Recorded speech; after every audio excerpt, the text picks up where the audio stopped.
আমাদের উপরে অনেক নির্যাতন করছে, অনেক জুলুম করছে। শুধু দেশের সাথে আমরা পুলিশের থানাগুলো গুছিয়ে দেওয়া, পুলিশ হেডকোয়ার্টার গুছিয়ে দেওয়া, যেসব ভবন সিটি ভবন সহ ক্ষতিগ্রস্ত হয়েছে সেগুলো সাজিয়ে দেওয়া, নতুন করে পাহারার ব্যবস্থা করা, পুলিশ লাইন পাহারার ব্যবস্থা করা, এগুলো আমরা করেছি। এখন সময় হলো দেশ গড়া।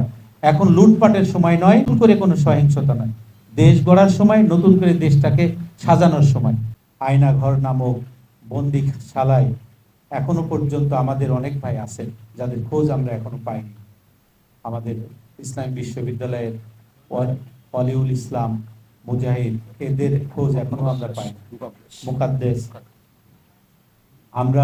আপনারা জানেন যে ইতিমধ্যে ব্রিগেডিয়ার জেনারেল আমান আল আজমি এবং ব্যারিস্টার আরমান দুজনকে আমরা ফেরত পেয়েছি।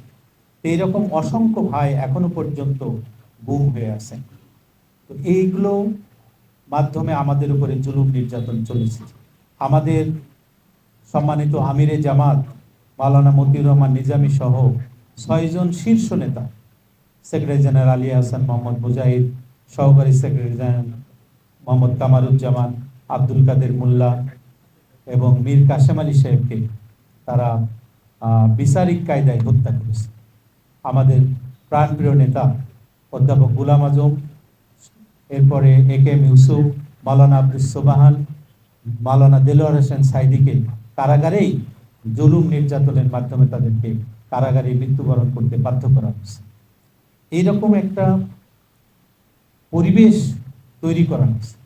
আমরা দিনের পর দিন, বছরের পর বছর, বলা যায় যে 15টি বছর আমরা বাড়িতে ঘুমাতে পারি শান্তিতে। অসংখ্য মামলা দেওয়া হয়েছে আমাদের নেতৃবৃন্দের নামে, শত শত মামলা, এক একজনের নাম মামলা দিয়ে আমাদেরকে নিষ্পেষণ করা হয়েছে, নির্যাতন করা হয়েছে, গ্রেপ্তার করে রিমান্ডের নামে জুলুম করা হয়েছে। অহেতুক একটা মামলায় গ্রেপ্তার দেখানো হয়েছে, তাদের জামিন দেওয়া হয়, প্রত্যেকটা মামলা হাইকোর্ট থেকে জামিন নিতে হয়েছে। আমরা এমন জুলুম নির্যাতনের শিকার ছিলাম, আমরা কাঁদতে পর্যন্ত পারি না।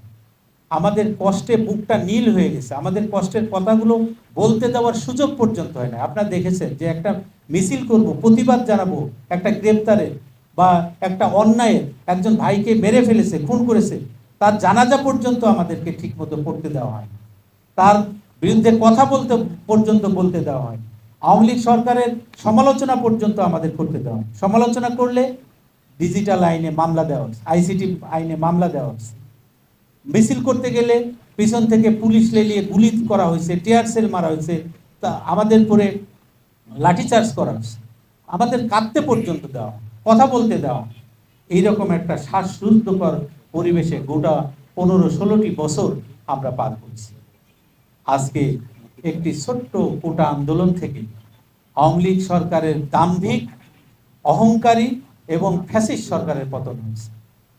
আমরা মনে করি যে তাদের দাম্ভিকতার কারণেই, তাদের যে অহংকার এবং তাদের যে ফ্যাসিস্ট কায়দায় দমন নিপীড়ন, এটা আল্লাহ স্বহস্তে একটি ছোট্ট আন্দোলনকে বৃহৎ আন্দোলনে রূপ দিয়ে তাদেরকে ক্ষমতা থেকে বিদায় করেছেন।